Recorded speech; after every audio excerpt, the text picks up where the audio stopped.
Please. Hello, welcome all. So for the third session with Dr. Ashwini, I would like to welcome you all here. And Dr. Ashwini is the founder of Mukta Foundation back in Bangalore. She works with the survivors of harassment, sexual harassments, and domestic violence.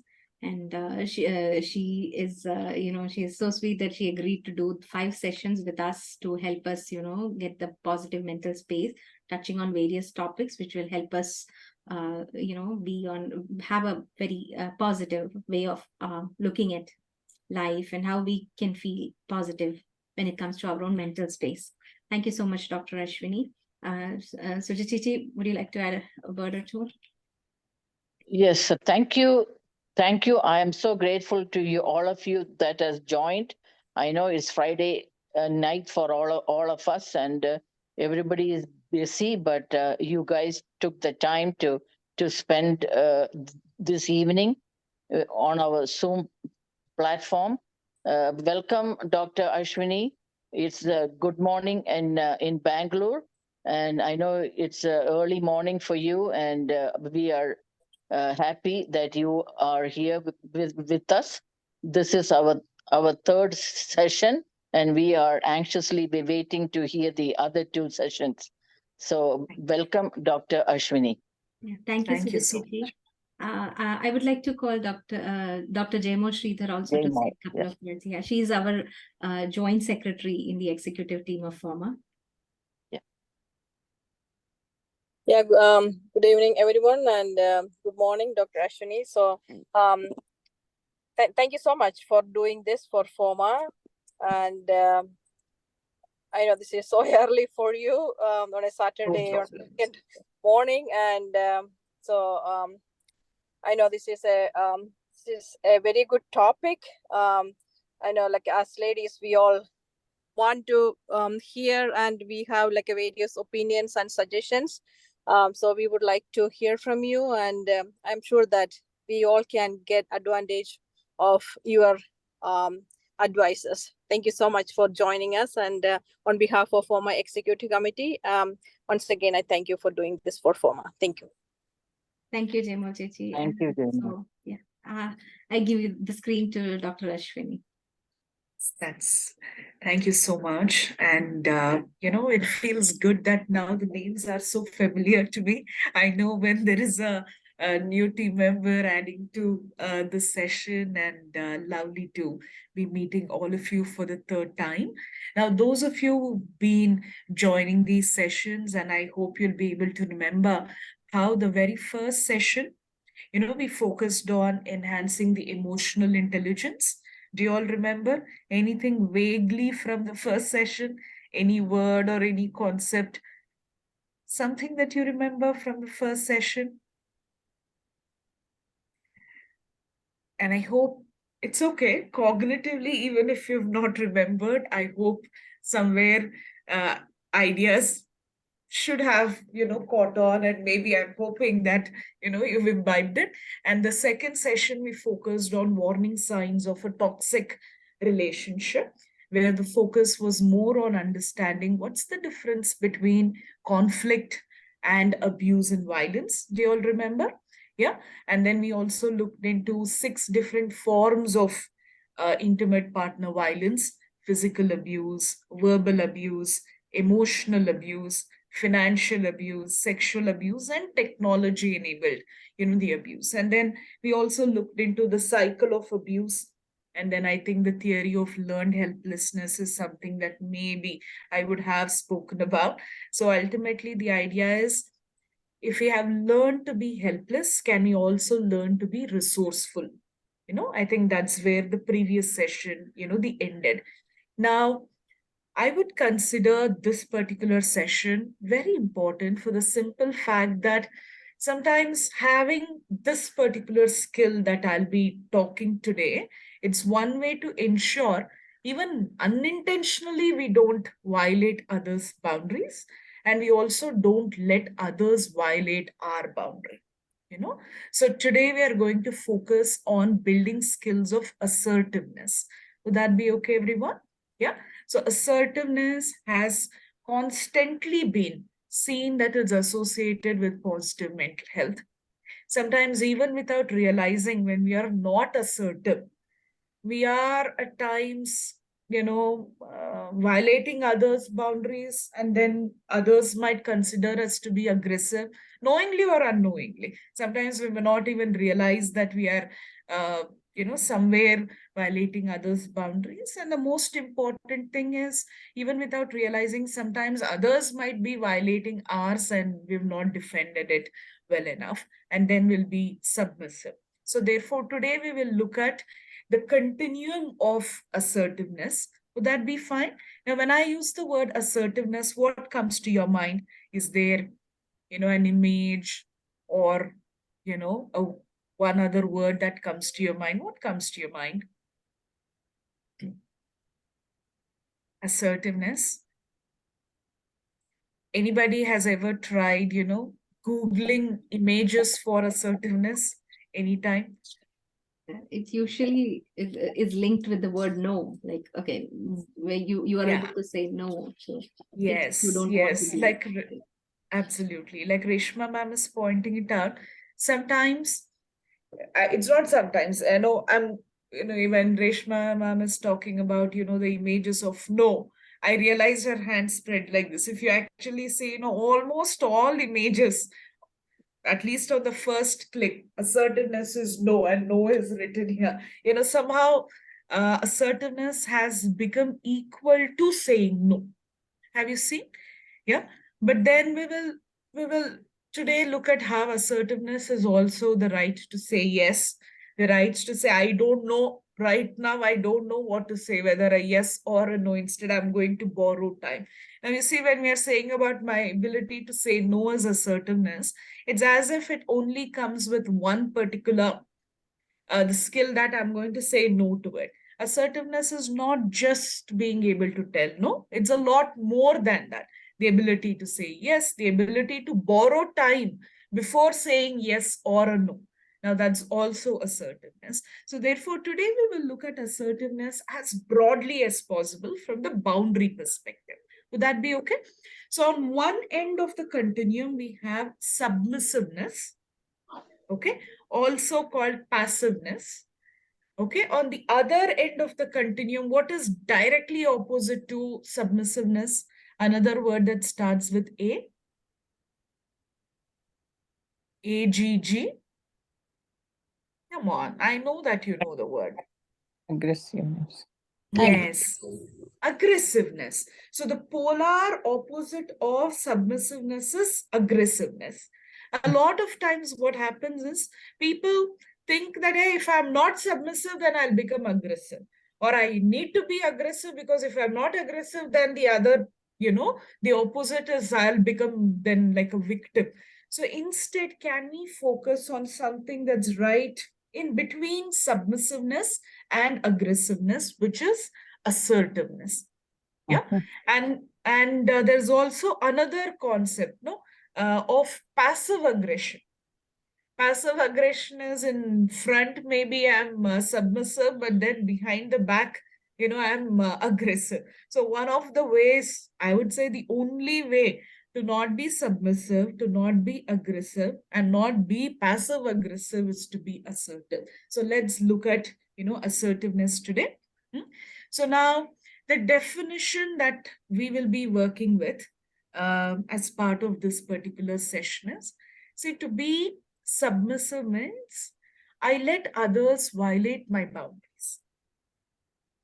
I allow, or even when I realize that, hey, others are violating my boundaries, be it at home, be it in the workplace, be it sometimes even in public places, even after realizing that my boundaries are violated, somehow individuals who are on the submissive side of their personality orientation is submissive, they won't be able to defend it.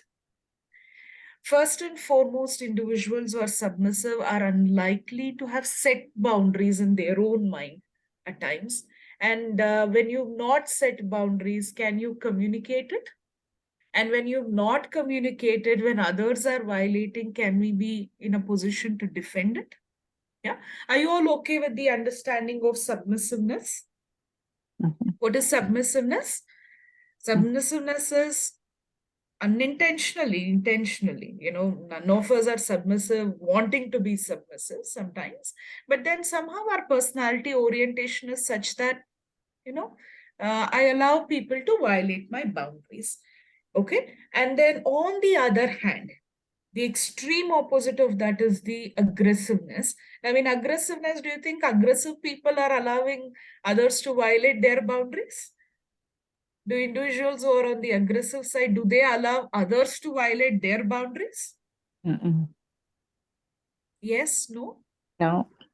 No, they don't allow others to violate theirs, but Mm. happily they will go ahead and violate others' boundaries. Isn't it? Yeah. Yeah. So aggressive individuals are those who violate others' boundaries, but when others come to violate their boundaries, then absolutely not. They will defend it. Now, what is assertiveness? Assertiveness takes the best of both, which is I do not violate others' rights, and at the same time, I do not allow others to violate mine. Now, that's assertiveness. Now, Uh-huh. today we will look a bit more elaboratively on how is their experience and how is their expression also. Is everyone okay with this? See, now, before I move further to talking about what is the attitude of people who are assertive, how do they communicate, how do they manage their relationship, because we are talking so much on boundaries, let's talk about the types of boundaries that there is. Would that be okay? Can you think of the examples of boundaries, and then we'll make a list of what's the type of boundary. See, sometimes some of us might be able to defend one type of boundary but not the other. Mm. So what are the types of boundaries do you think there are? Personal space when you move around, physically Yeah. being cornered. So Yeah. yes. So Reshma ma'am is now talking about, I'll put it on the chat mode. We have physical boundary itself. Some of us, maybe we can defend our physical boundaries very well or not. Physical boundary. It's like, there is a private space, and maybe we are able to say, hey, look, you're in my private space. Maybe we are able to communicate it. Sometimes I've seen some, at least during COVID, some people who said, I don't shake hands. I'm so sorry. I mean nothing, but then I don't want to shake hands. They're able to assert their physical boundaries. Okay. Sometimes have you seen some of us can very well defend our material boundaries? What do you think material boundary is? Material boundary. Something which belongs to us being used, something that taken. belongs to you, and you're able to say, you know what, that's my phone, and I don't like it for you to take it and then use it without my consent.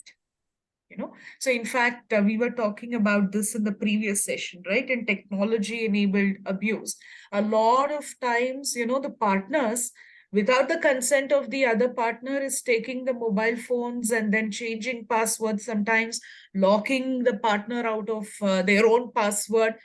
All of that could be happening. So you see, some are in a position to defend the boundaries when it comes to things that belongs to them. On the other hand, there could be someone who's like, it's okay, no, that's fine. You see that attitude the moment somebody says it's okay. It could be a spouse or it could be anyone. Have you seen sometimes maybe you're reading a book and then maybe the other person sitting next to you is just peeping into the book or something like that? There are some who are like, okay, it's okay, what a big deal. Now you see on that continuum of submissiveness and aggressiveness and in between assertiveness, which side are you going? None of us might be 100% submissive, but then we might be on that side. It's a dimension, it's not categories. What other boundaries? Financial boundaries also, right? mm, Some individuals maybe are good at defending, the financially. There could be someone who lends money but then has a very hard time recovering it. Maybe it's a colleague or a relative or someone who's borrowed money, you gave, and then individuals who are on the submissive side is like, oh my God, how can I ask them to return? Isn't it? On the other hand, you know how aggressive people will have their money back. But whereas assertive individuals are those who will ensure they have their money back in a manner that does not relationally affect, each other. Can you give me other examples of boundaries? Physical boundary, material boundary, financial boundary. I'm looking at one at E. It starts with E. How many of you are comfortable sharing your emotions? I'm angry at you. What's that? EB? What's the word? Many of us, emotional boundaries. So emotional boundaries is our ability to communicate our emotions as clearly as possible. Can you guess the number of the words that are there to express our emotions? A rough estimate? Can you give me, are we emotionally literate? How many words do you think there are? Easily more than 1,000. Easily more than 1,000, but how many words do we actually use it on a daily basis to communicate to people? Sometimes have you seen, you ask someone, how are you? And they're like, I'm okay, okay. Now, what on earth is okay? Okay, or I'm feeling bad. That bad could be angry, disappointed, humiliated, insulted, frustrated, guilty, jealousy. Everything is bad, no? But then you see, when we are setting emotional boundary means you're able to communicate it very clearly to the other person that, look, your behavior is eliciting this emotion in me. I may like it, then that's fine. If I don't like it, can you please stop that particular behavior? Yeah, some of us are submissive means what? We hardly express our emotions. Assumption and maybe the other person will understand. Or aggressive individuals, whatever be their emotion, it comes out as what? I could be hurt, but then I'm expressing it as what? Anger. Even with children, even with the spouse, even with our colleagues, whatever be the emotion. For all you know, it's sadness. And someone asks, do you want coffee? And then you're like yelling in. The aggressive side means, irrespective of what the emotional experience is, the expression is that of anger and aggression. So people will only get to see the expressed component, not the experienced component. Whereas when we are assertive, to have emotional boundary means as much as possible, the emotion that I'm experiencing, I try to verbalize it as it is. I don't show my anger. Instead, I say that, you know what, the other day you promised me to call, and then when you didn't, I was upset. I was angry. So instead of showing it, they are going to be verbally expressive. What other forms of boundaries are we aware of? I know it's Friday. Yeah, a lot is happening in your background. Yeah, but I know this group, not a silent group usually, quite chatty. Go ahead. What other boundaries? Also sexual boundaries, right? Imagine between the spouse, someone has said that, I'm tired. Today we cannot be sexually intimate. Imagine a person on the submissive side, how are their behavior? They might have told it and then they are like, okay, fine. The boundary is not defended. People who are on the aggressive side hardly recognize what the other party is feeling. Whereas an individual who's assertive is quite vocal in checking, in taking consent, and therefore, where there is sexual intimacy, the understanding is even emotional intimacy might be quite strong. Yeah, but sometimes it's not happening. Somebody might not even be observant of the other person's, the emotions in a given moment. So we also have sexual boundaries. Sexual boundary. Yeah. And then finally, the other boundary that I want you to remember, and many times it's not even paid attention to, is called temporal boundary. Anybody who knows what is temporal boundary? How does this particular phrase sound to you? Temporal. Temporal. How does this sound to you? I'll give you examples and then you tell me, yeah? I'll call you in 10 minutes, okay? 1 hour ho gaya, there is no call. Or somebody calls and says, I'm just going to take 2 minutes in talking to you. That 2 minutes became 2 hours and not keeping the phone. Or you told the family, you know what, I'm going to take a nap for about 1 hour. It's just half an hour. They're like, in another 30 minutes, it's going to be 1 hour. And then you woke up because they're telling, in another 30 minutes, it's going to be 1 hour, and they woke you up. What's common in all of these? Temporary. Temporary. Something else? Not understanding the needs of the other person, or Yeah. Of what type of need? What the type of self-care need, or like space, giving Okay. space. Correct. What type of space? There is one word. Temporal is one type of space you need to get. T. It starts with T. Time. Yes, time-related boundaries. Temporal boundary is time-related boundaries. Have you seen an individual who's submissive is likely to say that it's okay? The person said, can I have 2 minutes of your time? And then it became 1 hour. An individual who's on the submissive side, how do they take care of the situation? It's okay. Papa, they might have something so much to say. But what's happening to your time? What if you had a terrible day that day and you had decided that by speaking, after talking 2 minutes, I'm going to take rest? 1 day is understandable, but I want you to remember none of us are only submissive on 1 day. None of us are only aggressive on 1 day. That's our personality orientation. That means majority of the time we are either this side, that side, or we are assertive. Yeah. So therefore, temporal boundary is time-related boundary. Great. Are you all okay with this? See, now I want you to keep in mind all, and I'm sure, depending on the examples, you may have even more examples of different types of boundaries.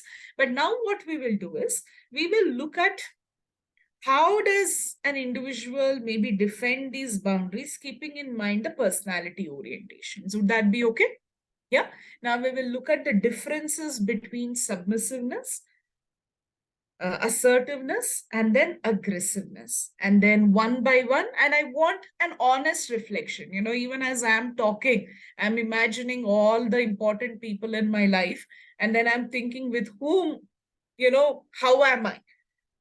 And I want you to please ask yourself, mentally you ask yourself, who are the important people, whoever they are, how am I with them on this particular topic of physical boundary, material boundary, financial boundary, emotional boundary, sexual boundary, temporal boundary, and any other type of boundary that you can think of.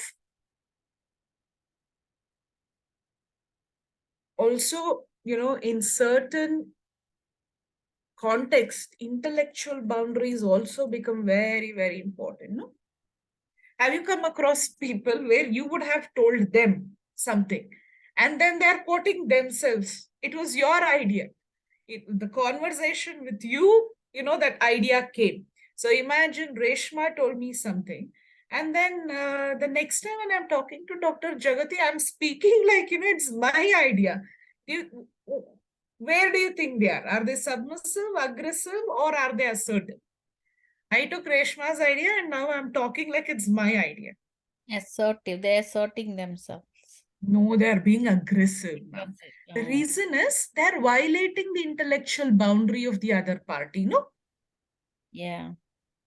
See, aggressive means violating the boundary. Now, let's say it's your idea, and when you are not there, very happily, I'm claiming it's mine. I might be doing it gently, but then at the end of it, the bottom line is, I'm being aggressive when it comes to violating your boundary. Mhm. Submissive individuals would be those who shared an idea, and even when others are not quoting them, they're like, it's okay, it's fine. Whereas an assertive individual would say, what is my idea? I'm going to quote myself, and what is not. I might even talk about it, but then I'm going to say it was Dr. Jagati who the other day was telling me this particular the concept. Now, you see, assertive individuals don't violate others' boundaries, and when others are violating also, we don't keep quiet. So imagine if I'm talking to someone and telling, it's my idea, assertive individuals would gently say, I know there might be a mistake, but then it was the other day I was mentioning it, and thanks for remembering it. Something on those lines. So assertive individuals won't let go. But gently, they will say that, it was the other day I who had mentioned. Gently but firmly. Are you all okay with this? Yeah. So intellectual boundaries also a type of boundary that we need to talk about. So far, what have we spoken? We've spoken about 4 personality orientations, which are the submissive, aggressive, assertive, and what's the 4th one? What's the 4th one? Mm. There was something where I clubbed both. No. Imagine I'm very, very submissive in front of you, but behind your back, I'm way too aggressive. What's that? Passive aggressive. Mm. Passive aggressive. Now, that's even more dangerous than aggression itself. No. At least with aggressive people on the face, they're aggressive. Right, Whereas right. passive aggressive people, we need to be so much more careful. Okay. So we'll look into all of this. Now, let me share my slides. And why we are talking about assertiveness is because assertiveness is positively correlated with mental health. Are you all okay? Now, can you think of what would be the emotional state of a person who is submissive? If somebody is always submissive, always letting people violate their boundaries, what's their emotional state? Scared. They're scared? Absolutely. Somewhere fear would have gripped them, no? Then what else? Insecure. Yes, absolutely. Insecurity must be very high. So much so that I'm not even defending my boundaries. What else? What else? Lack There's of something, confidence. lack of confidence. Yes. I'll ask you this question. See, Reshma ma'am said fear, right? Yes. Fear is, hey, I know this is what I'm afraid of.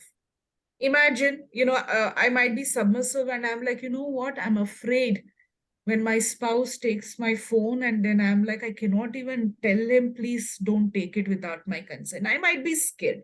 But can you give me that feeling when I don't even know what I'm scared, but then overall I'm scared? What's that word? Panic. Panic. Can you give me another word related to panic, ma'am? It starts with A and ends with Y, and the most Anxiety. anxiety. Anxiety is I don't even know what I'm scared of, but then there are butterflies in my stomach. It's the most dangerous. So, individuals who are on the submissive side are likely to experience all of these feelings. That's not going to make them emotionally intelligent. And where there is anxiety, fear, suppressed anger, you think individuals who are submissive are not angry?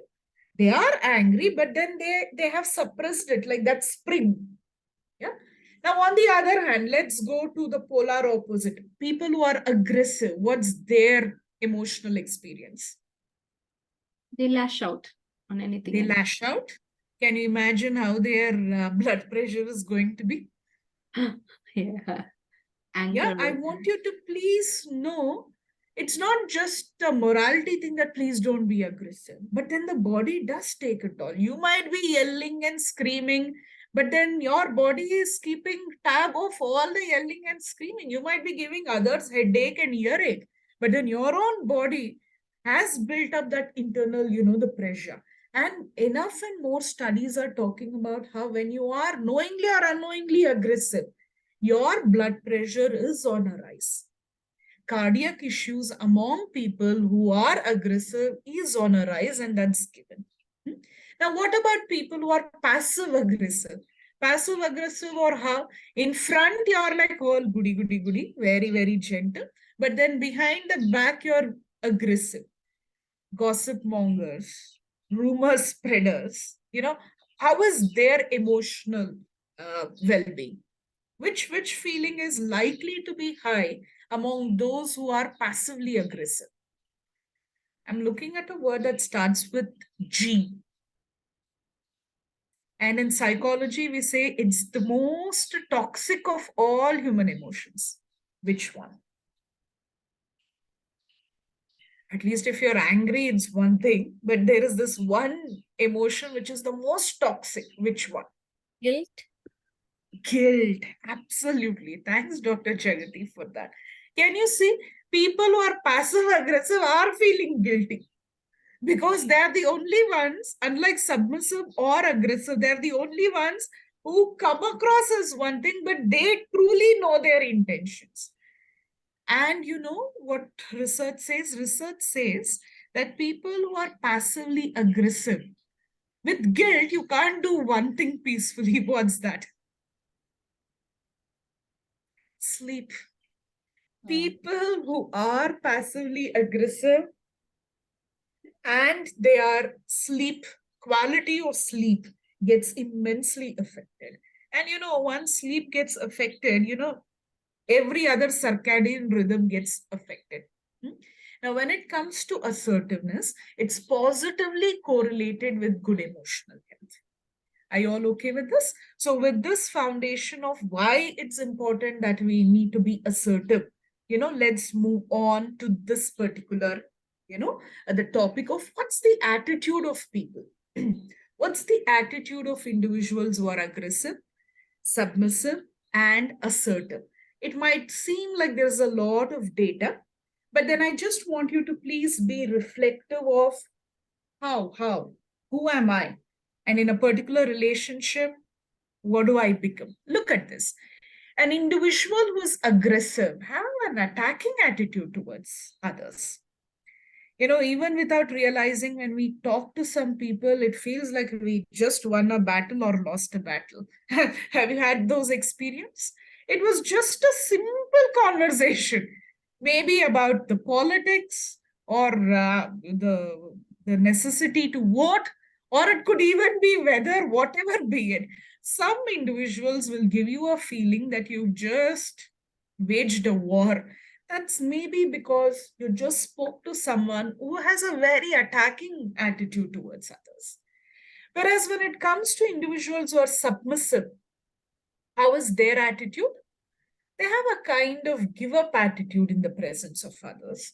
Sometimes, have you seen, it could be in a party or it could be a gathering? There are some people who are generally on the quieter side, it's like yes to anything. Somebody said, this party is good. Yeah, yeah, yeah. Somebody said that. Yeah, yeah, yeah. They lack a personal opinion.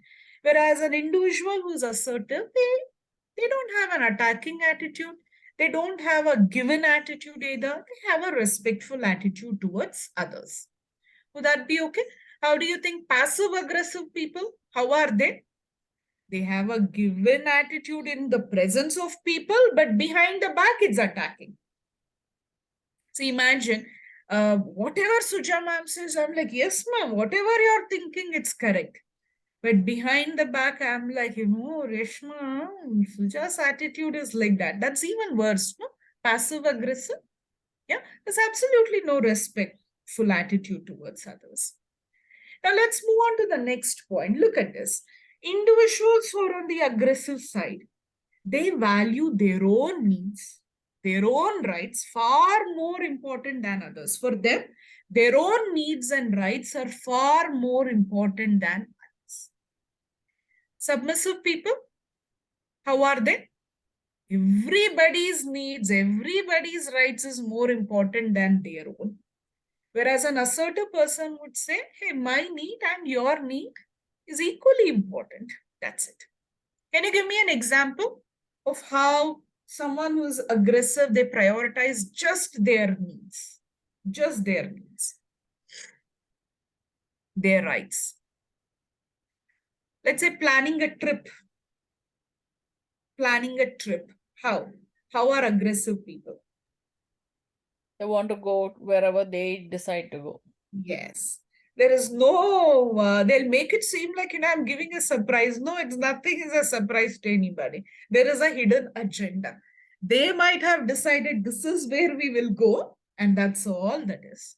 Submissive, wherever you want to take me, I will come with you. Assertive, let's take a note, who wants to go where, and then let's figure out which is a practical option. Don't you think assertive decisions are important even in a family? But sometimes do we see assertive decisions?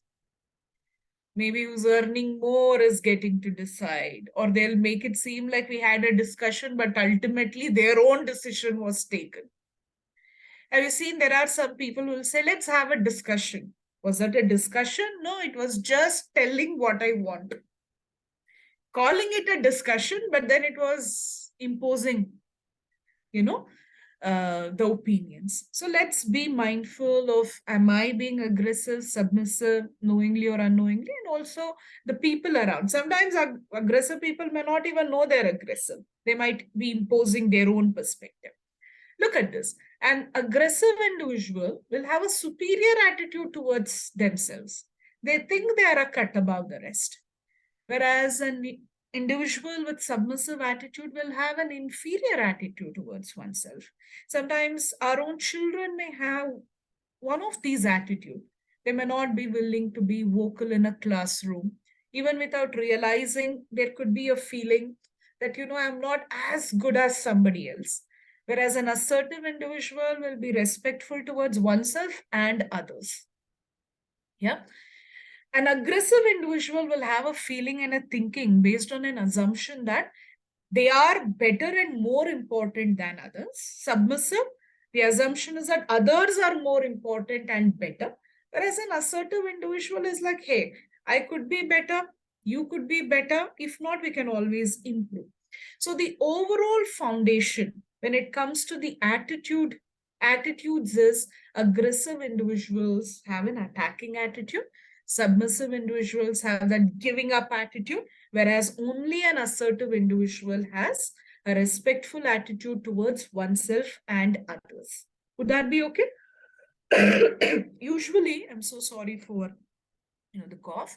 Usually, the metaphor that I use to describe individuals who are aggressive, submissive, and assertive, maybe I've already spoken about this. Iron fist in a velvet blouse. The iron fist, how strong it is, right? But then our interaction with others is iron fist only, but with a velvet blouse. Who do you think is iron fist in a velvet blouse? Aggressive, submissive, assertive. Who? Who is an iron fist in a velvet blouse? Assertive. Yes. An assertive individual is like an iron fist, very, very firm. But how is the velvet blouse? Gentle. How do you think aggressive individuals are? Just the iron fist. Iron fist. Only the iron fist. They'll break the knuckles. And think about it. You are aggressive. Do you think people will just keep quiet? One day they will also want to be aggressive on you. That's the human nature. Iron fist and iron fist, the clash of it, you know what happens. Both of them are going to break their knuckles. How do you think the submissive individuals are? Just the velvet gloves. Only the velvet gloves. People only will just wring and then maybe put them on a wash line. We met a lot of people who are, colloquially pushovers, no? Yes sayers, everything, yes, yes, yes, yes.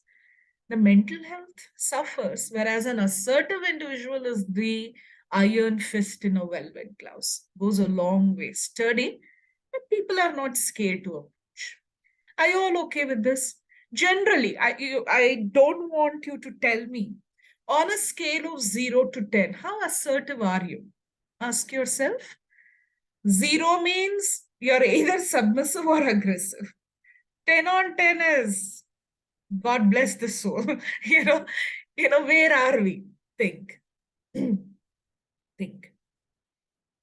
Okay, fine then. So let me move on. And you continuous, throughout the session, you please continuously think about, where am I? With my children, am I assertive or aggressive?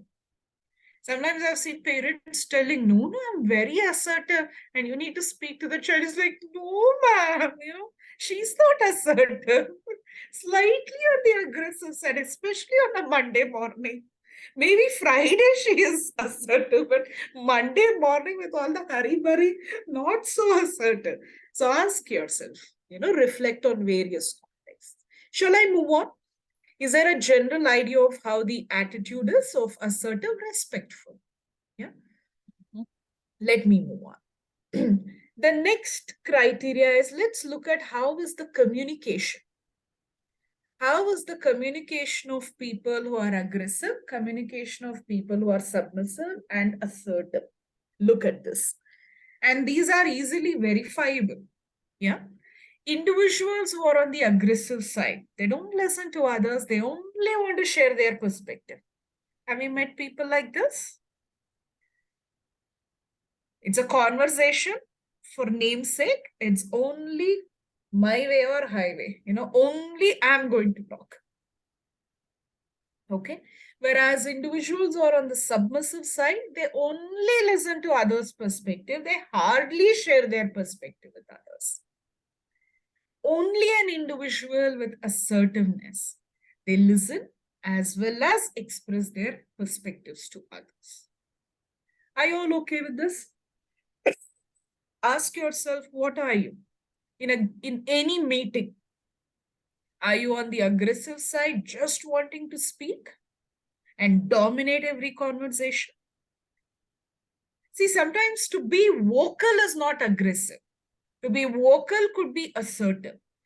But to aggressive means I don't let anybody talk. Only I will talk. And assertive is, it's okay. When others are not talking, maybe I'm the only one talking. That's fine. Whereas a submissive individual is more like a sponge. I will absorb, I'll absorb. But even when it's time to share my opinion, I won't. Yeah. Can we please be careful about it? Look at the other aspects of people who are aggressive. There's a lot of screaming, shouting, talking loudly. The understanding here is the more I scream, the other's ears is going to open. Is that going to happen? The more I scream, has anyone told you, oh, please reduce the volume? I'm right here. Please don't raise your voice. We need to then evaluate, where am I? See, sometimes even an assertive individual, to be heard, they need to raise their voice. But there is a difference between raising one's voice and then screaming and yelling. No? Yeah, can we please check? An individual who is on the submissive, feeble voice, people can hardly hear. There's absolutely no confidence. Assertive individuals are those who are going to talk gently, but loudly enough for others to hear. Loudly enough for others to hear. People who are on aggressive side, their communication is persuasive and intimidating. So persuasive, sometimes even assertive individuals can be, but they are persuasive in a manner that's not intimidating to the others. They're stating their reasons. Whereas an individual who is aggressive, they are persuasive. They want their perspective to be heard, but they also come across as intimidating. Intimidating means what? In their presence, others don't feel like they have a voice.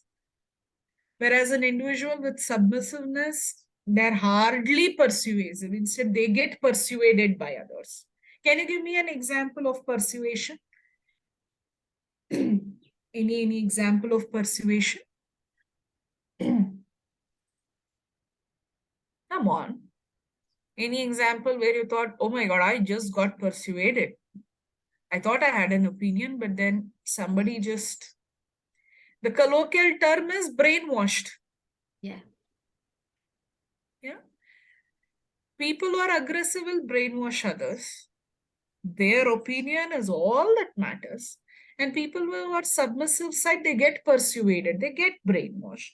And as an assertive individual will be like, okay, I get your persuading, but then I have my own independent thinking. I won't get easily persuaded. I'm not gullible. And at the same time, I don't impose my perspectives on others. Look at this. A person who is on the aggressive side, they want to convince others to think as they want. Such agendas, Papa, it's not there with individuals who are submissive. An assertive individual may say, this is my opinion, but then I also respect that you have your own opinion. Individuals who are on the aggressive side, they have a threatening effect on the other people. No wonder that's exactly what makes them, intimidating. Any other difference that you can think of when it comes to the communication of individuals who are aggressive? Who can truly bring about a lasting impact? Who is likely to bring about a lasting impact on the listener? The assertive person? Absolutely. What's likely to happen with aggressive individuals is maybe momentarily they might have an upper hand, but each of us have our own independent thinking, no? Research says when we have listened to an aggressive individual, temporarily it might feel like, oh, what they are telling might be true. But then over a point in time, we may also turn out to be defensive. But the lasting impact is likely to happen when we are assertive. And individuals who are submissive can definitely not have any lasting impact. Instead, they are the ones who are getting impacted. Any other, the example of how communication of aggressive, submissive, and assertive individuals may vary? You notice aggressive people, they actually have a strong dislike towards the assertive people. Yeah. Aggressive people don't like assertive people. Aggressive people will call assertive people aggressive. Because they realize assertive people don't give in. Individuals who are on the aggressive side like people who are submissive. Yes or no? They like. It's a match made in, not heaven. It's a match made in hell. It's like one to dominate and the other one to get dominated. Aggressive people dislike assertive individuals because assertive individuals won't give in. Neither do they want to intimidate. They have their own individual personality. So therefore, a lot of times individuals who are on the aggressive side might end up labeling assertive people as you are aggressive, you are making my life difficult and so on. Whereas, no, assertive people are not making anybody's life difficult. Instead, they are just making their life easy by defending the boundaries. That's it. Any other thought? Any other thought? There are certain studies which are pointing at how when you are submissive, it just takes months for people to realize you're submissive. And even neutral people can become aggressive around you because they have now realized you're submissive. It can happen at home. It can happen in a workplace. The moment people realize you're submissive, it's an easy target. Can we please be careful? It could be as simple as somebody approaching, would you like to help me with this project? And a submissive person is like, yes, I would like to help you, not just today, but even next week when you are on leave. But then do you think it's going to be reciprocated? The help is going to be reciprocated? Whereas an assertive individual will also help, but then will ask, today maybe I'll substitute for your work, but can I have certainty that you would do the same for me? You see, an assertive person is also helpful, but then they'll always have, some certainty that reciprocity is assured. Or they may say, last week I pitched in and I helped you, but I realized this week when I wanted help, you weren't there. I'm so sorry. Today I may not be able to support you.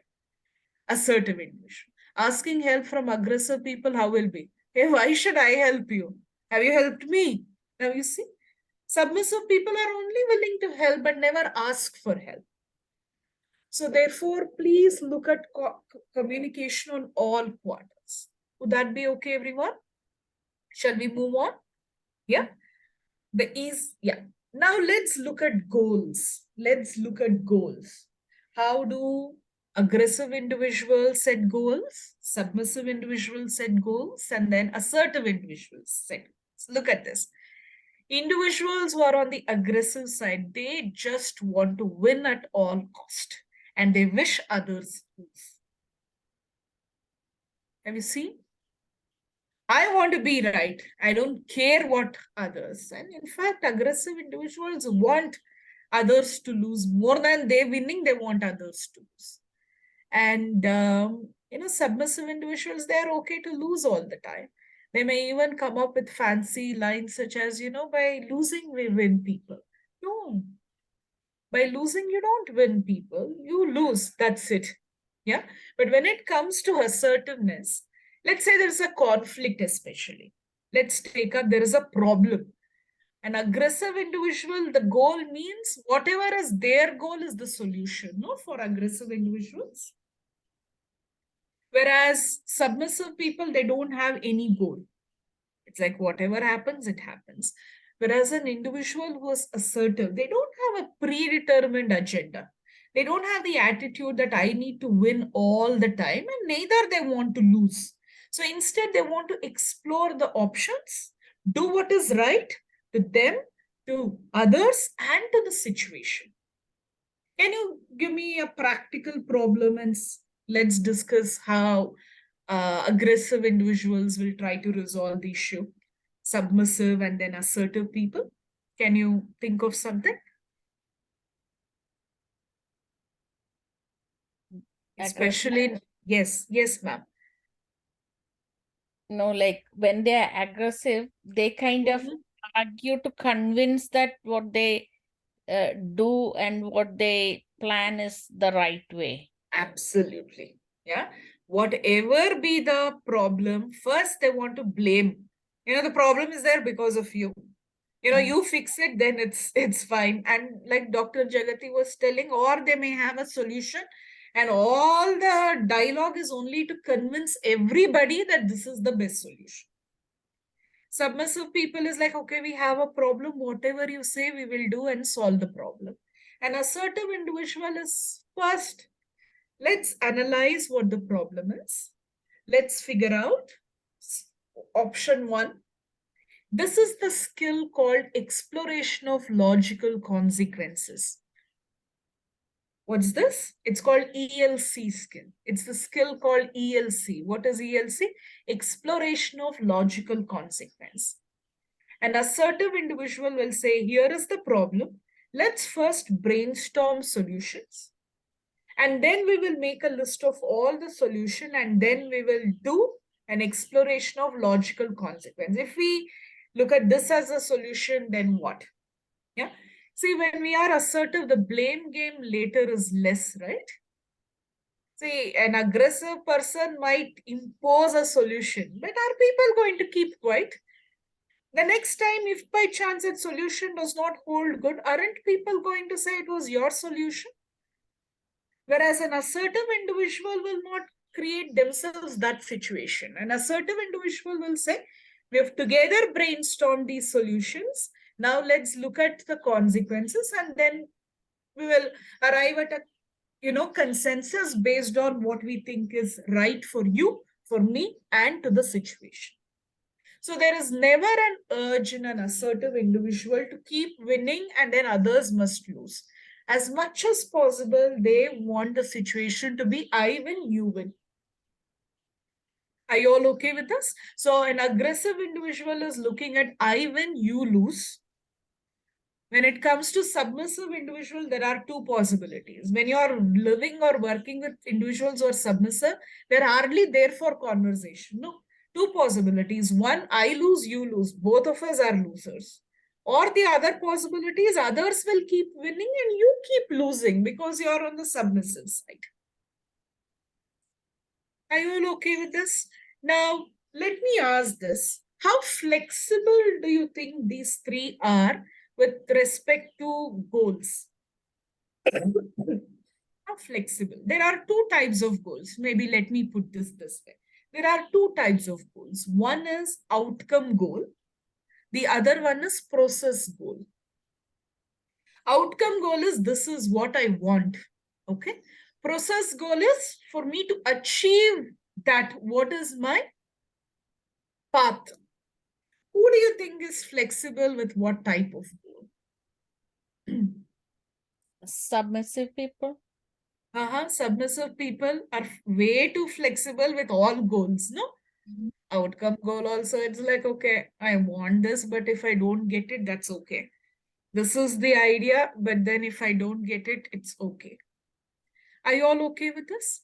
See, submissive individuals are way too flexible with both outcome goal and process goal. What do you think aggressive people are?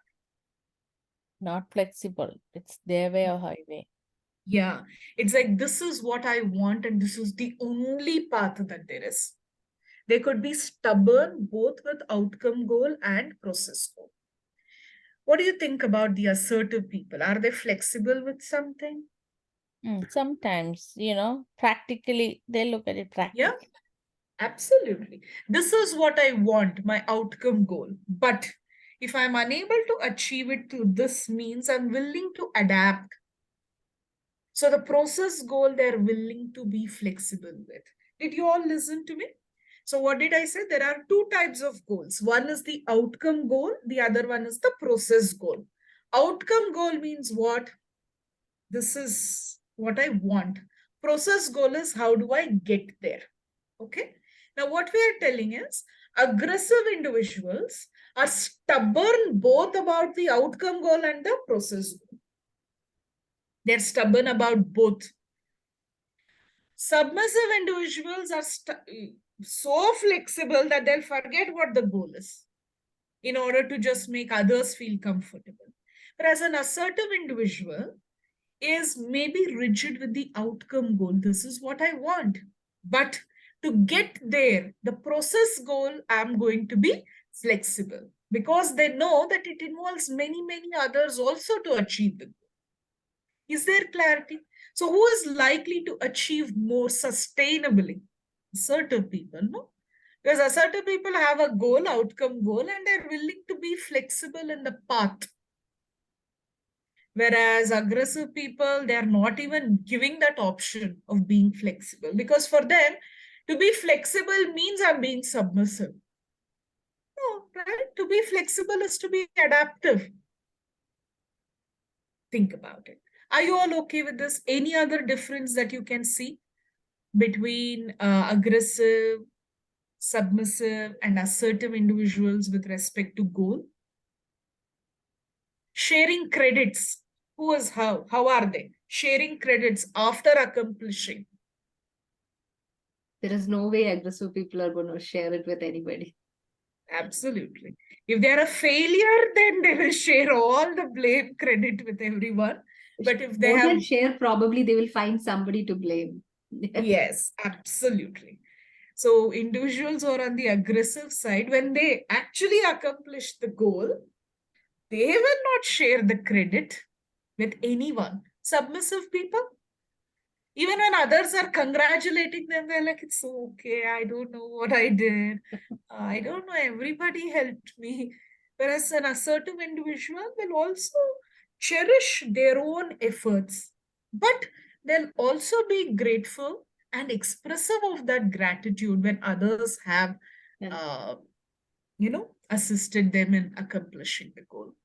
What else? What else is the difference?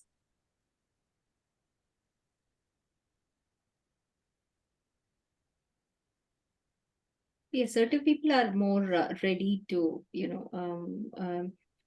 take other paths to achieve the goal. Like in case it is not working out, they're ready, they're open to check out other options.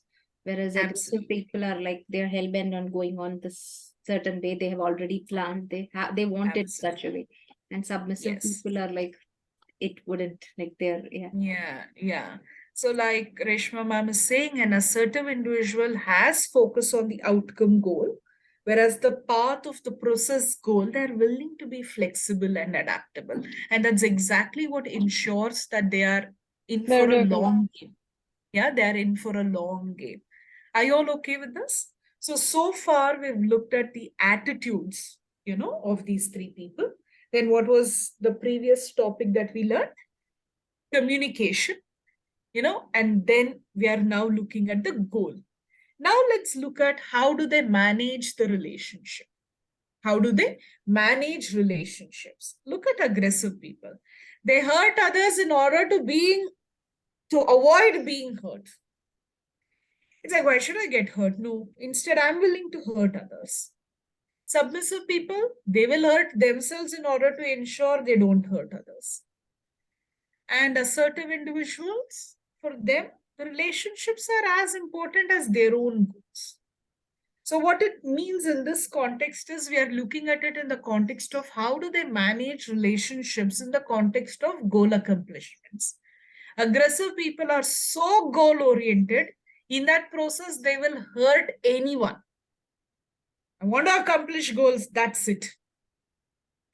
But submissive individuals, they are willing to give up their own goals in order to ensure others don't get hurt. An assertive individual will say, my goal is just as important as the relationship. They'll at least explore how do they strike that balance. Individuals who are on the aggressive side, for them, relationships are a low priority. Accomplishing their own goal is the number one priority. Whereas an individual who is on the submissive side, for them, relationships are high priority. Accomplishing their own goal is not priority at all. Whereas an assertive individual, we are once again emphasizing, for them, relationships matter just as much as their own goals. And in any relationship, an aggressive person is dominating. A submissive individual is way too accommodative and passive in relationship. Whereas an assertive individual is, they're willing to seek help as well as they are willing to provide help. How else do you think people are? Who is forgiving? Who holds revenge? aggressive people will hold revenge. Submissive people are forgiving of anything and everything. Assertive people might just stay away from people who are there to harm them. So instead of holding a very much of a negative revenge attitude, they would rather stay away from the toxic people. Yeah. I'm just building on what you just said, ma'am, on forgiveness. Everyone, see now, forgiveness is of various kinds. And I wanted to reflect who is how. Yeah. See, the moment somebody troubles an aggressive individual, they have dumped the relationship. It's called dismissive relationship. It's like there is a problem. The first thing they do is cut people off, aggressive individuals. Whereas submissive individuals may be forgiving, but there is something called unconditional forgiveness. What is this unconditional forgiveness? I'll forgive and then I'll forget all about how you let me down. Did you understand? Individuals who are submissive, to a degree, they're good, they're forgiving, but they have unconditional forgiveness for the other person. Whereas an assertive individual may forgive, but what they have is conditional forgiveness. Unconditional forgiveness means after forgiving, we'll resume the relationship as if nothing has happened. Imagine being in a relationship with someone who's aggressive. You think they're going to take it lightly after knowing you're the forgiving kind? Working with survivors of violence, if anything, I have understood. When an aggressive person knows it's a forgiving person, They will apologize only to repeat their behavior over and over again. This unconditional forgiveness is disastrous. And that submissive people are. And that's exactly what sometimes makes them, say, for lack of a better colloquial term, have you heard people saying, I'm like a doormat? People know that you will forgive. People know that you will accommodate. Maybe submissive people are calmer within themselves, but then people will trouble you over and over again. Whereas an assertive individual is also forgiving, but their way of resuming the relationship is with conditions. I forgive you does not mean I'm going to put up with the similar behavior once again. In the event that you are being abusive towards me or you violate my rights, there may not be another time forgiveness. So therefore, an assertive individual is willing to forgive. But what is their type of forgiveness? Conditional forgiveness. Worst case, an assertive individual is willing to forgive, but that type of forgiveness is called dismissive forgiveness. What is dismissive forgiveness? I have forgiven you, but I don't want to resume the relationship. No, I don't want to. I'm ending this relationship, but I don't carry the bitterness, a bitterness that binds me. Are you all okay with this? Yeah, there are 4 types of forgiveness, everyone. I have already mentioned the first 3. What are the 3? Please tell me. I know it's late in the night there, so I just want to ensure all of you are listening. There are 4 types of forgiveness, but I've already spoken to you about the first 3. What are they? Come on. Unconditional forgiveness. Okay. What is unconditional forgiveness? I forgive you and I'll forget everything that you've done to harm me. It's like no bars whatsoever. Unconditional forgiveness. The second one is Conditional forgiveness. conditional forgiveness. I forgive you, but I'm going to resume this relationship, but it's with conditions that you cannot let me down once again. This behavior is unacceptable. But I'll resume the relationship. The third one is Final one. It's just over. dismissive forgiveness. Dismissive forgiveness is, in my heart, I don't have any bitterness towards what you've done, but I am unwilling to continue with this relationship. Okay. The fourth one, you know what's the fourth one? This is called grace. What is grace? To say that who am I to forgive or not forgive?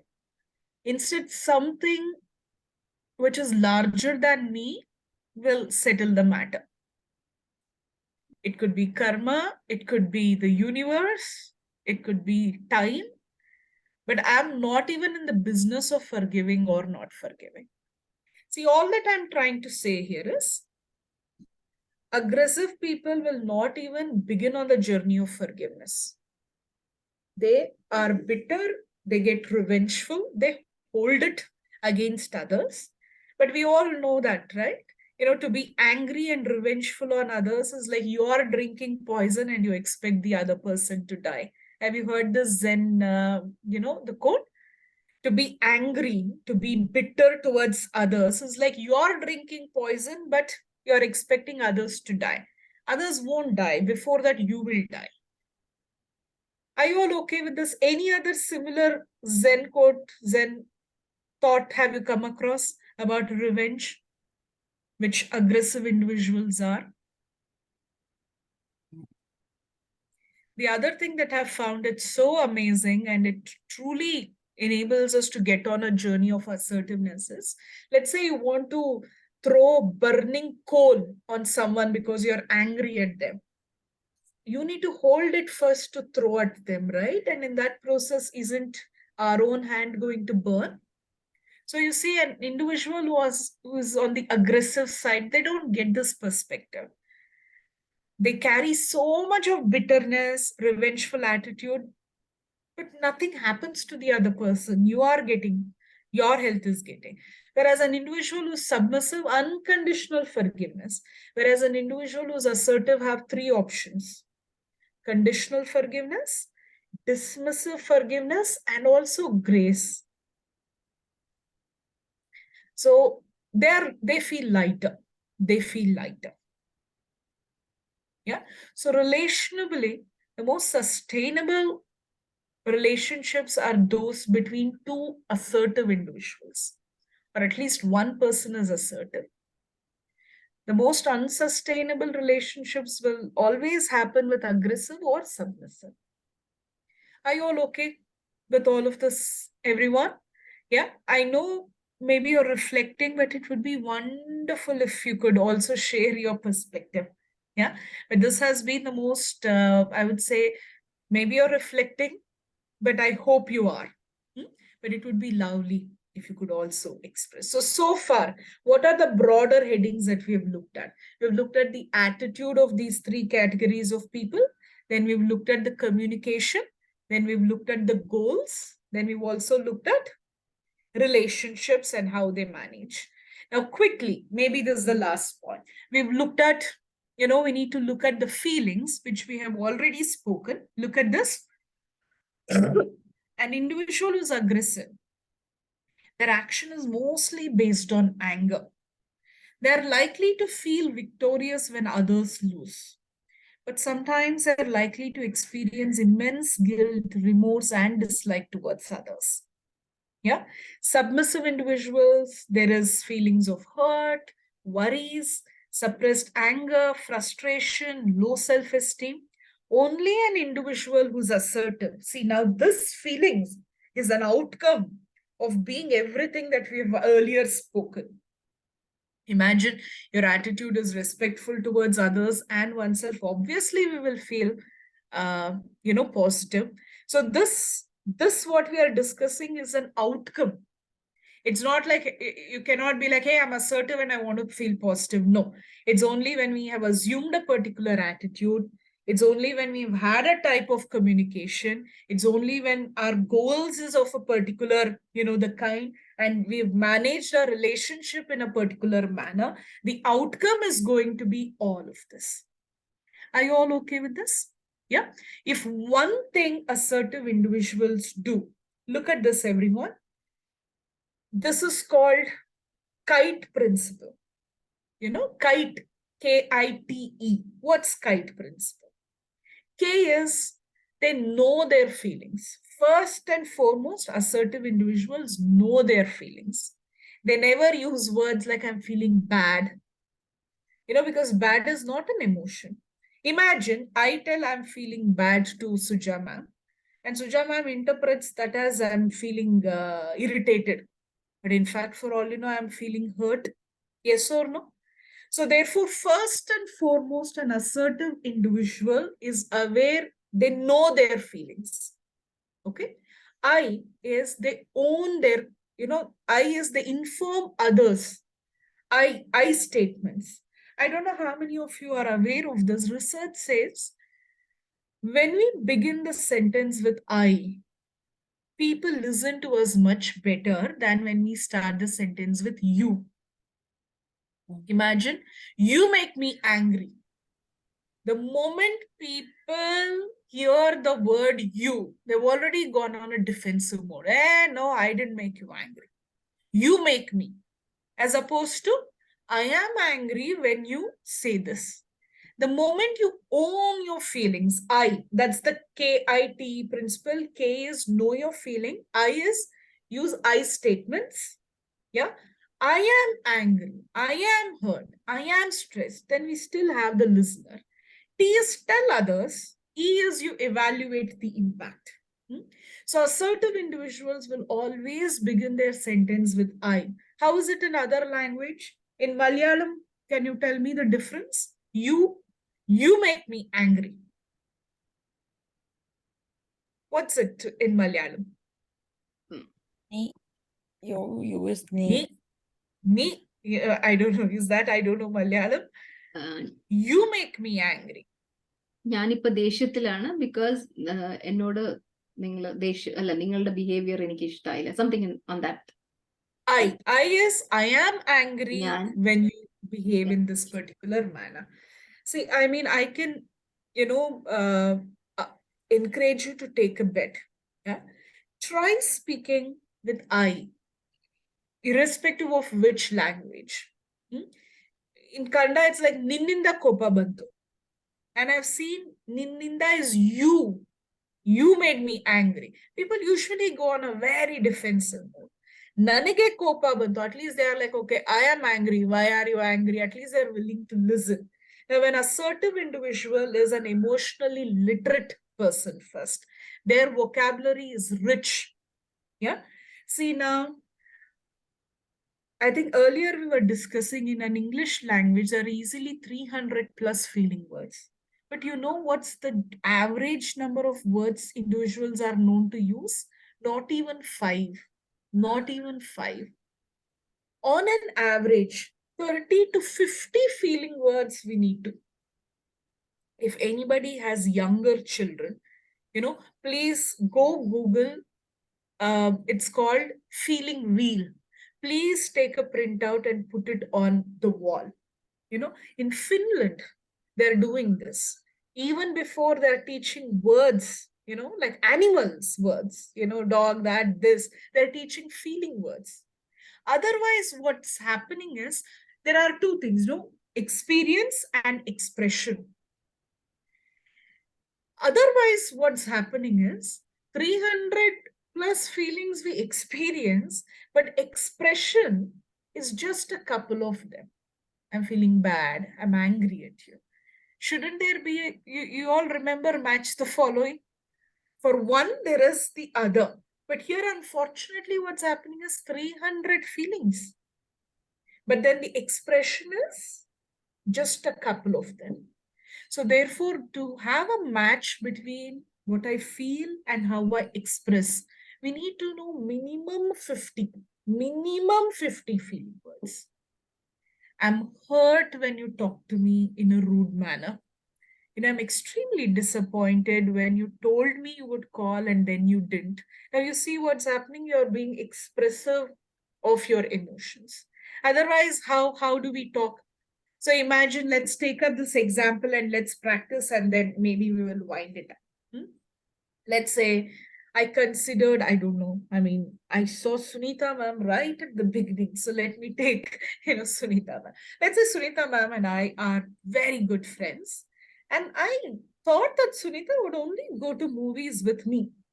In fact, she had told that, some movie that I would love to watch, we'll go together. And the next thing I know, she's gone with somebody else.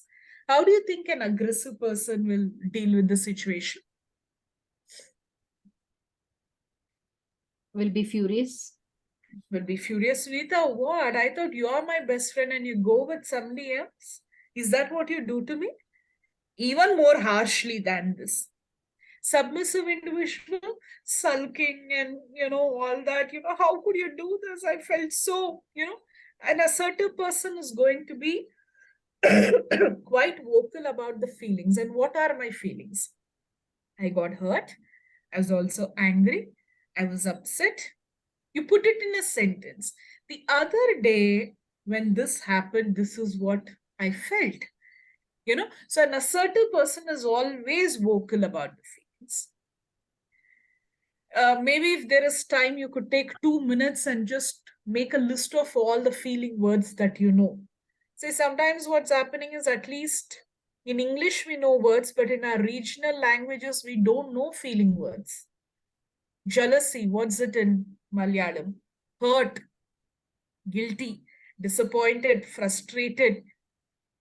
For everything we end up telling, I'm feeling bad. And this bad could be 150 emotions. What's the guarantee the other person will understand? For all you know, you're tired and the person thought you're angry because you said, I'm feeling bad. Can you please be picky? And that's the first step and the foundational step of being assertive. Are you all okay with this? Yeah. So now, I just thought I'll summarize using animal metaphors. Look at this. If you're like the attacking shark, what are you? Aggressive, Aggressive. isn't it? Out and out aggressive. I want to win. I want others to lose. Very, very revengeful.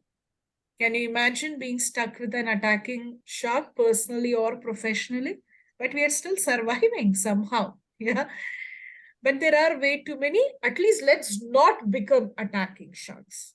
Now look at the second one, avoiding turtle. How do you think avoiding turtles are? Submissive? Way too submissive. If there is a goal, if there is a problem, do you think turtles are going to resolve the problem? No, they're simply going to avoid the problem. We all know how turtles are, no? They're going to take the head inside and pretend there is no, the problem. So when it is attacking shark, I win, you lose. Avoiding turtle, I lose, you lose. It's not good for anybody. Now look at the third one. Cutie pies. How are they? I lose, others will keep winning. Way too accommodating. They're too goody-goody. I don't know whether in any other session I've spoken about it. So if we can't be attacking shark, no avoiding turtle, no accommodating teddy bear, what should we be? See, I'm talking about how attacking shark is I win, you lose. Avoiding turtle is I lose, you lose. Accommodating teddy bear is I lose, others win. But can you give me an animal metaphor where I win and you win? Can you think which creature, let me not say an animal, but which creature has that approach to life? I win, you win. I don't violate others' boundaries, but when others violate mine, I'll give them a small glimpse of what I'm capable of. Can you imagine violating, attacking sharks' boundaries? They'll rip you off. Whereas this creature that I'm talking will mind their own business. But if somebody comes, they'll give a glimpse of what they're capable of.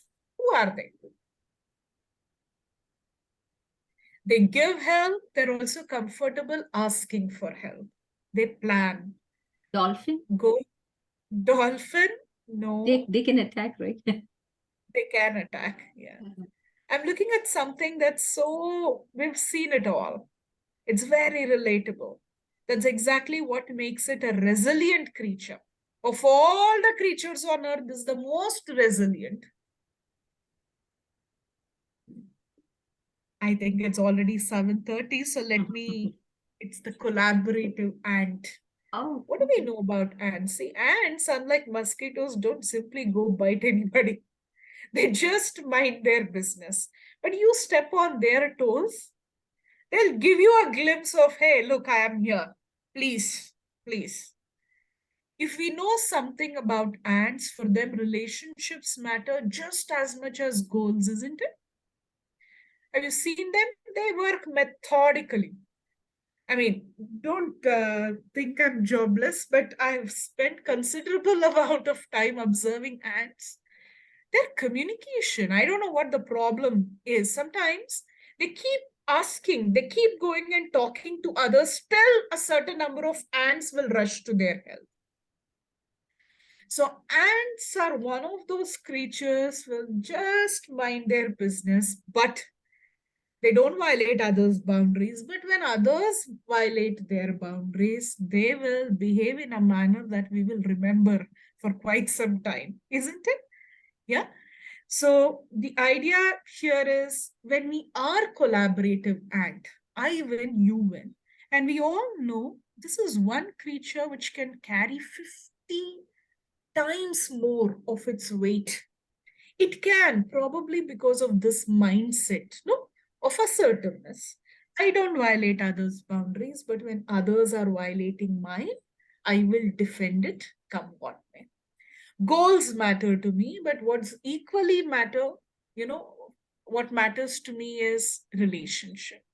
Outcome goal is this, but if at all situation demands I change the process goals, ants are willing to do that. Are you all okay with this? Just the animal metaphor of can we all be like collaborative ants? Yeah. And ants, ethologists means those who study animal behavior. And ants are hardworking, but they live a relatively stress-free life. You think sharks lead a stress-free life? Absolutely not. When they're suffering heart attack, people may not even want to be around them because they are like, hey, you've given us enough and more pain. Yeah. And then avoiding turtles, they may live long, but then it's a very, very lonely, the life. And accommodative teddy bears, what do you think is the major health problem of accommodating teddy bear? I'm looking at a word that starts BO is my clue. What's the extreme form of stress? They'll end up doing 100 people work because they want to be liked by people.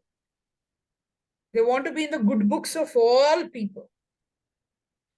What health concern do you think accommodating teddy bears will experience? BO. Not able to think of anything? This is the extreme form of stress. The word is they'll get burnt out. How many of you here, let's say you sleep for 8 hours, the first thing that happens when you get up in the morning is you're still not feeling fresh. The first thought is still, God, when am I going to sleep once again? This is not stress. Stress, if at all we are stressed, a little bit of stress, a little bit of rest will rejuvenate us. But anybody here who, despite taking rest, you still don't feel rested. You know that condition called CFS? What is CFS? No chlorofluoro, nothing. Yeah, what is CFS? Chronic fatigue Chronic, syndrome. yes, like Jaimon man is saying, it's chronic fatigue syndrome. You think chronic fatigue syndrome, anybody else will experience? No, accommodating teddy bears experience more. They're chronically fatigued and they'll burn out. See, when you're stressed, you feel keyed up. When you're burnt out, there is absolutely energy to even wake up. At least when we are stressed, right, we have the energy to fight. But when we are burnt out, we've given up. Absolutely no motivation. And research is very clear that those of us who have this way too accommodative teddy bear attitude are likely to get burnt out. Whereas if we have a collaborative ant mindset, unlikely that we might get stressed, but then, we'll have our mechanisms in place to take care of our own selves. Yeah. So my wish to all of you is let's be assertive.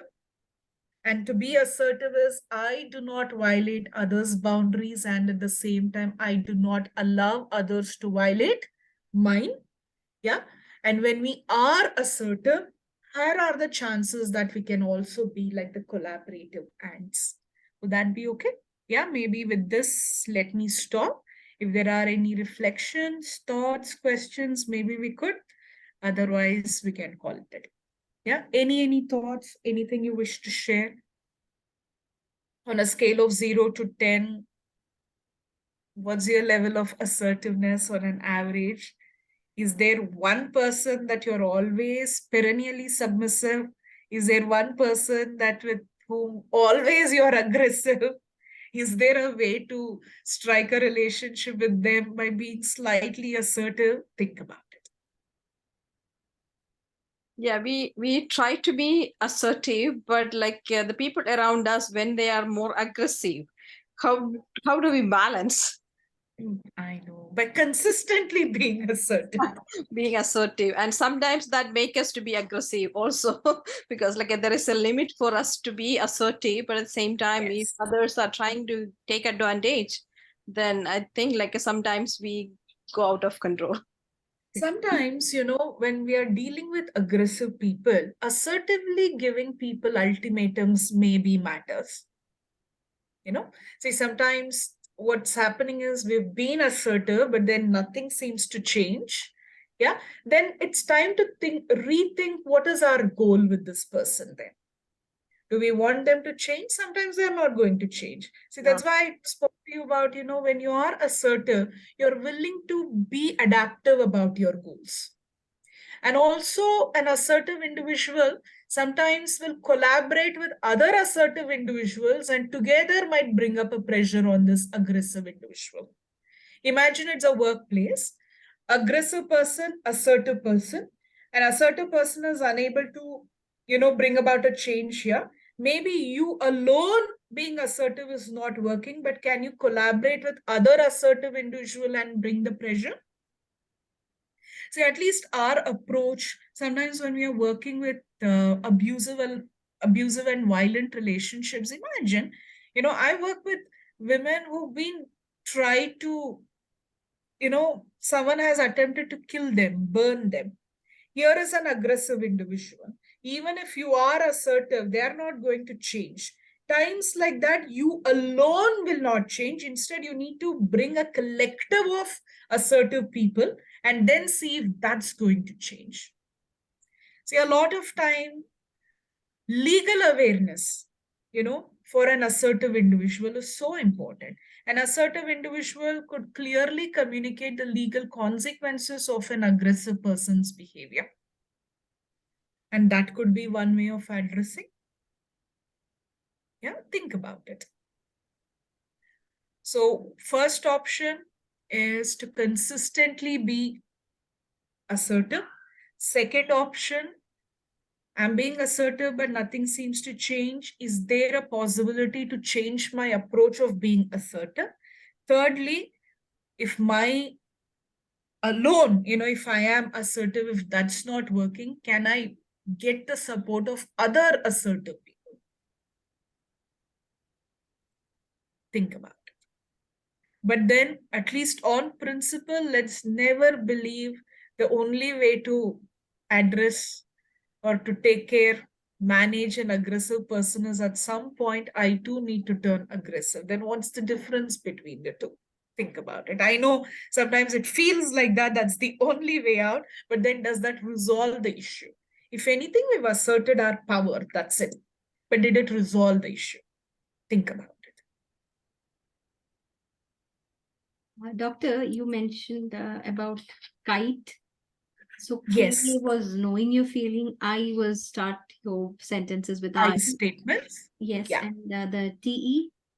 T is tell others. A lot of us know what we feel, but we don't tell others. Okay. Submissive individuals, they know what they feel, but they're not telling it to others. Tell others. E is you evaluate the effectiveness of it. Like say, for example, there might be somebody who's not receptive to your feelings orally, but they might be very receptive when you send them a message, written message. So imagine, sometimes in couple counseling, we do this. Here might be a husband, you tell him, I'm very hurt. The way you spoke, no response because listening skills is pathetic. But maybe on a WhatsApp, you said, I just wanted to message you regarding how I felt about yesterday's conversation. I'm very hurt. For all you know, they are being more responsive.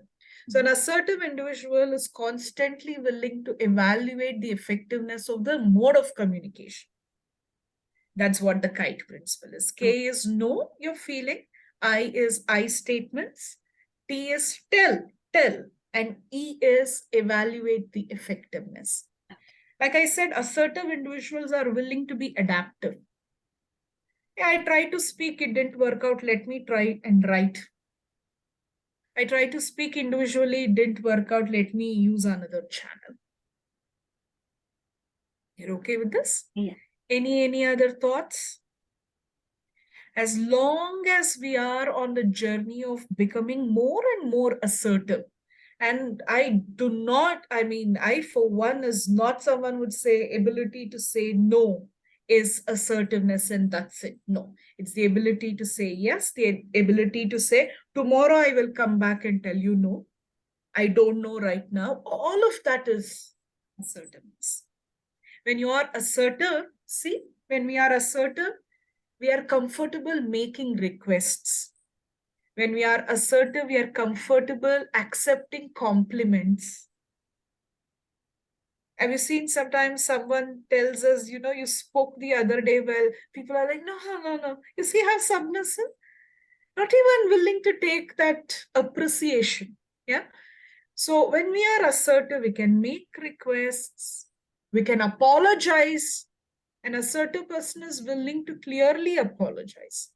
An assertive person is willing to be receptive of appreciation. So all of those are the benefits of assertiveness. Think about it. Any other thoughts? So in other words, can you say that the aggressive person, they are like a more selfish? Self-centered, at least, for sure. They're not empathetic. Empathy is our willingness to be observant of others' thoughts, observant of others' feelings. Whereas an aggressive person is so self-centered, they're likely to come across as selfish for sure. Because there is no empathy, ma'am. See, empathy is my willingness to understand others. See, aggressive individuals lack empathy. When it comes to submissive people, self-empathy is not there. They want to understand everybody except their own needs. Whereas when it comes to, assertive individuals, they have other empathy also self-empathy. Because they know we need to coexist. Mhm. Individuals who are slightly on the aggressive side are self-centered. Why are we telling that? Because they don't seem to value others' perspective. Think about it. Any other thoughts? Any other questions? So I wish you all, if not, I wish you all the very best. The first step to be assertive is to reflect on our own needs as well as other needs, and then to strike that balance. Yeah? Think about it. And the more we are assertive, the more collaborative we are willing to be. Think about it. Okay. Fine. Thank you so much, everybody. Unless you have something to tell, ask, otherwise we can call it. Yeah, thank you so much for having this session. It was very, very interesting, very eye-opening. Sometimes we don't think that what's our values. Sometimes we don't pay attention to what we are, and most of the time we want to say no, but sometimes we don't say no at that time, but then afterwards we think that oh, I should have said no to that time. So it's very interesting, especially with ladies. We are trying, most of the time we are trying to be submissive, but at the same time inside we want to be assertive. So it was very interesting session.